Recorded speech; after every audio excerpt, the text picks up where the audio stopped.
जसं आम्हाला मतदान आलं, ज्या दिवशी मतदान आलं त्या दिवसापासून आम्ही शरद पवारला कधीच सोडलं नाही. 70 वर्ष झाली. 70 वर्षापासून मतदान त्यांनाच 70 वर्षापासून आम्ही शरद पवारला मतदान केले. सांगाल त्या माणसाला. आणि शरद पवारनं दगड जरी उभा केला, हा.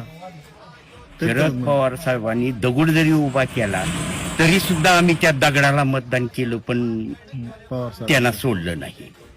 आणि ती दगड सारी आपापल्या मार्गानं पंख फुटल्यावर कशी पळतेची पाखरं, तशी ती भ्रष्टाचारामुळे गेली. ती माकडं सारी पळून गेली त्याच्यापासून. होय. आणि आता त्यालाच नुसतं त्यालाच ठेवलं त्या जागी पवार साहेबालाच नुसतं जागेवर ठेवलं, आणि हे आपापल्या परीनं खाऊन पिऊन मजा करून सारी निघून गेली. मी शरद साहेबाला मतदान करतोय सांगाल त्या माणसाला. दगड जर उभा केलं त्या माणसाला मतदान केले पहिल्यापासून. माझं वय आता 63 वर्ष वय. 40 वर्ष झालं मतदान त्यांना, पवार साहेबाला मतदान करतोय. आईचं मतदान केलेलं त्याचंच मतदान शरद पवार. ही